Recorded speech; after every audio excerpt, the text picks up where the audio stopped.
wabarakatuh dan selamat pagi. Perkenankan saya memperkenalkan diri. Saya Maude Eli SPD MPD. Saya menempuh jenjang pendidikan S1 di program studi pendidikan ekonomi keahlian akuntansi di Universitas Halu Oleo Kendari, menempuh S2 jurusan pendidikan IPS di Universitas Negeri Yogyakarta di Yogyakarta. Saat ini saya mengajar di program studi pendidikan ekonomi Fakultas Keguruan dan Ilmu Pendidikan Universitas Dayanu Iksanuddin Bau-Bau. Pada semester ini, salah satu mata kuliah yang saya ampu adalah dasar-dasar akuntansi dengan bobot 3 SKS. Mata kuliah ini diprogram oleh mahasiswa semester 2. Oleh karena itu, pada hari ini saya akan menjelaskan tentang teknik pengajaran saya dengan menggunakan metode ceramah, diskusi, dan latihan. Sebelum saya menjelaskan lebih lanjut mengenai teknik pengajaran saya, terlebih dahulu saya menjelaskan tentang deskripsi singkat luaran yang diharapkan dan metode pembelajaran pada mata kuliah dasar-dasar akuntansi. Dasar-dasar akuntansi merupakan mata kuliah yang diajarkan pada semester 2. Mata kuliah ini akan membahas tentang akuntansi dan lingkungannya, dasar-dasar prosedur pembukuan, jurnal dan posting, penyesuaian pembukuan, neraca lajur, penutupan buku dan penyesuaian kembali, akuntansi untuk perusahaan dagang. Dengan mengikuti mata kuliah dasar-dasar akuntansi ini, mahasiswa diharapkan mampu memahami hal-hal berikut. Yang pertama, mahasiswa mampu menjelaskan fungsi dan definisi akuntansi, bidang akuntansi, bentuk-bentuk organisasi perusahaan dan prinsip akuntansi, hubungan antara harta dan sumber-sumber harta, beberapa kategori informasi yang dibutuhkan dalam pembukuan, tujuan dan proses pembuatan neraca saldo, jurnal dan posting, konsep dan prinsip akuntansi dan penentuan laba, proses penyesuaian, neraca lajur, penutupan buku, neraca saldo setelah penutupan buku, siklus akuntansi dan perusahaan dagang, akuntansi perusahaan dagang. Untuk bisa mencapai kemampuan tersebut, mahasiswa akan diberikan topik-topik yang dibahas selama 16 pertemuan dengan menggunakan media pembelajaran tatap muka, namun tetap menerapkan protokol kesehatan.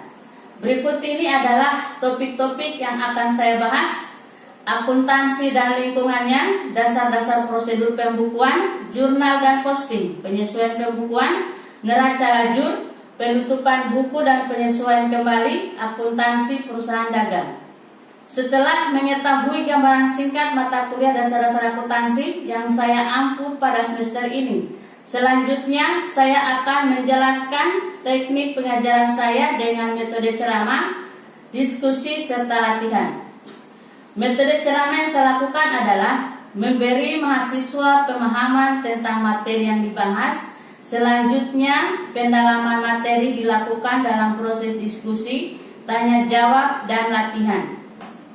Dalam proses diskusi dan tanya jawab ini, mahasiswa berinteraksi secara langsung dengan dosen, namun maupun berinteraksi sesama mahasiswa dalam hal bertanya dan menjawab. Proses perkuliahan tatap muka dilakukan selama 3 kali 50 menit untuk satu pertemuan. Ditambah dengan belajar terstruktur 60 menit per jam per minggu dan belajar mandiri 60 menit per jam per minggu. Sistem penilaian yang saya lakukan adalah teknik tes dan non-tes. Teknik tes saya lakukan sebanyak 2 kali, yaitu pada pertemuan ke-8 untuk evaluasi tengah semester dan pertemuan ke-16 untuk evaluasi akhir semester berupa tes tertulis. Sedangkan untuk non-tes saya lakukan pada setiap akhir perkuliahan, di mana mahasiswa diberi tugas untuk diselesaikan dan disetor sesuai dengan waktu yang telah ditentukan. Berdasarkan hasil tes dan non-tes inilah saya melakukan penilaian akhir pada setiap mahasiswa untuk menentukan kelulusan mereka. Selanjutnya saya akan menyampaikan cuplikan pembelajaran saya pada mata kuliah dasar-dasar akuntansi secara tatap muka. Waalaikumsalam warahmatullahi wabarakatuh. Kita mulai pada perkuliahan pada hari ini. Mata kuliah dasar-dasar akuntansi dengan tema dasar-dasar prosedur pembukuan. Ya, yang sebelumnya kita sudah mempelajari tentang akuntansi dan lingkungannya. Sekarang pada pertemuan kedua kita lanjut pada tema dasar-dasar prosedur pembukuan. Pada materi ini yang diharapkan Anda bisa memahami kategori-kategori yang dibutuhkan dalam pembuatan laporan keuangan yang terdiri dari laporan neraca dan laporan rugi laba.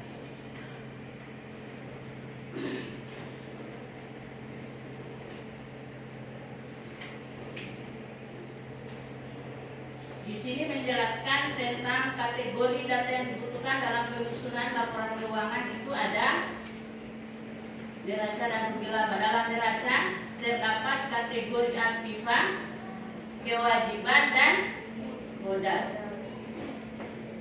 Dalam rugi laba terdapat kategori pendapatan dan biaya. Dalam kategori ini dituangkan dalam satu rumus persamaan dasar. Masih ingat rumus persamaan dasar yang sudah berikan pada pertemuan awal? Apa itu rumus persamaan dasar?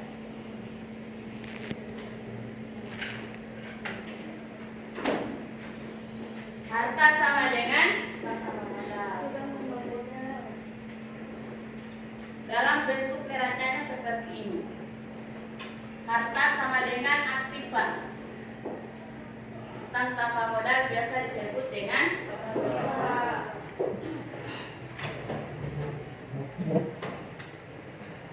dilihat pada slide di atas, aktiva sama dengan kewajiban tambah modal. Di situ di bawahnya modal ada penjelasan tentang modal awal, tambahan modal, kurangi price, tambah pendapatan, dikurangi biaya. Artinya bahwa rekening modal itu dipengaruhi oleh beberapa item ini. Apabila modal awal, maka modal itu masuk, yang termasuk dalam kategori modal itu adalah modal awal, tambahan modal, price, pendapatan dan biaya. Ini berpengaruh dengan pertambahan dan berkurangnya modal. Selanjutnya rekening. Rekening adalah suatu alat untuk mencatat transaksi keuangan yang bersangkutan dengan aktiva, kewajiban, modal, pendapatan dan biaya. Tujuan pemakaian rekening untuk mencatat data yang menjadi dasar penyusunan laporan keuangan.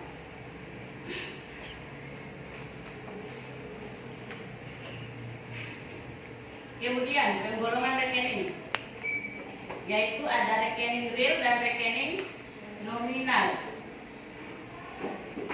Rekening real seperti yang sudah dijelaskan tadi, yang ada pada neraca yaitu aktiva,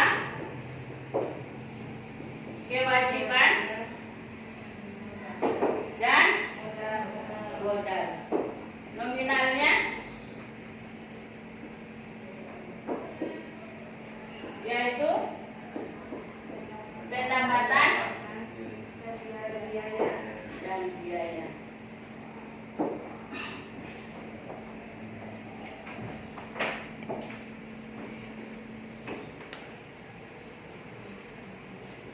Kemudian dasar pencatatan dari beberapa rekening.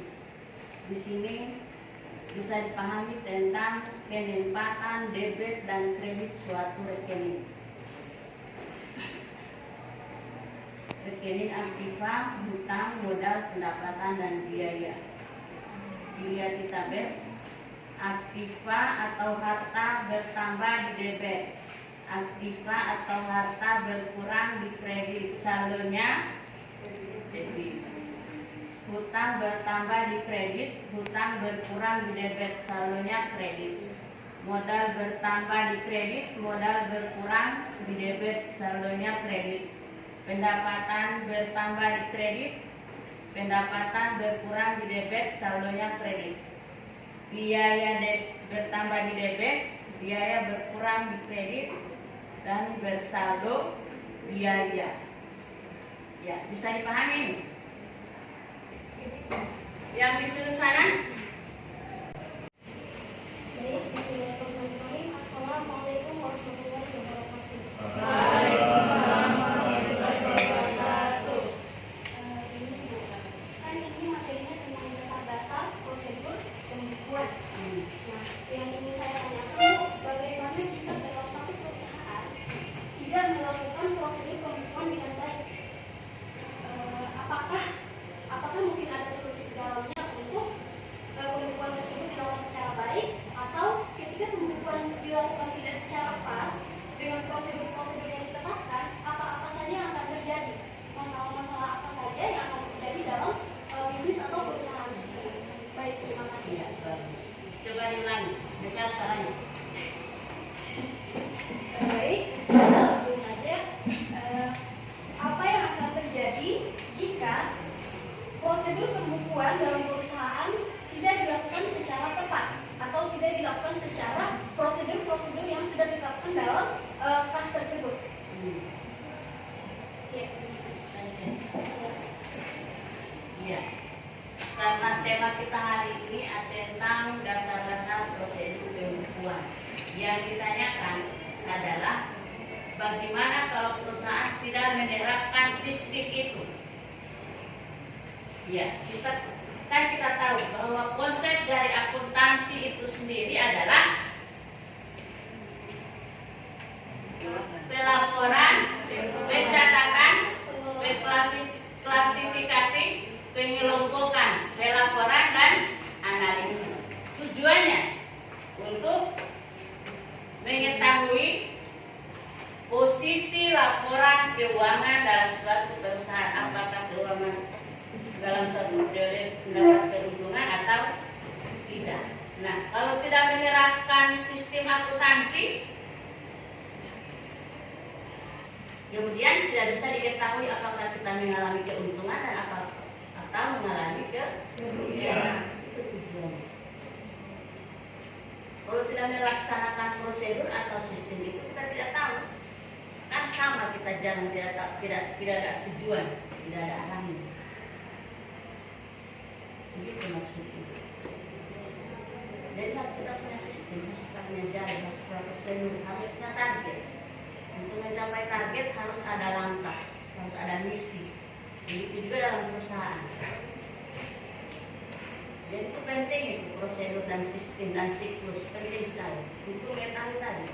Tujuannya adalah untuk mengetahui perkembangan atau terbuka dalam perusahaan.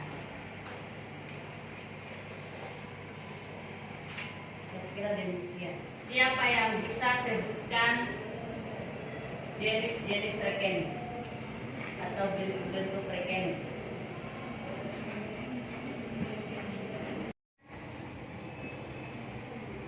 Beberapa penggolongan rekening.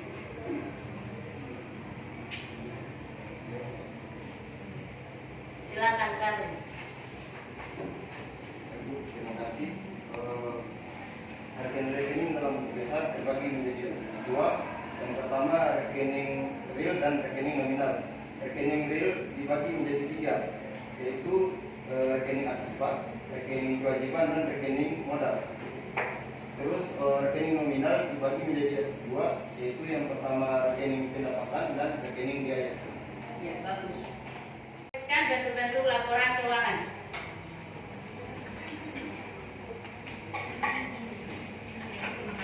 Neraca, yang kedua laba rugi, yang ketiga harus kas. Ya. Terima kasih. Sebutkan bentuk-bentuk rekening. Silakan. Ada rekening T sama rekening kolom sebelah 5. Sampai di sini ada yang ditanyakan? Dengan tugasnya itu adalah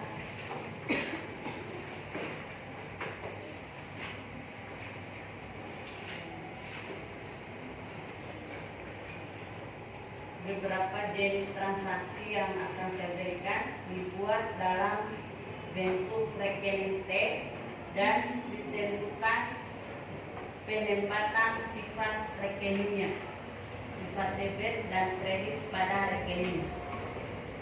Ya, silakan ditulis soalnya.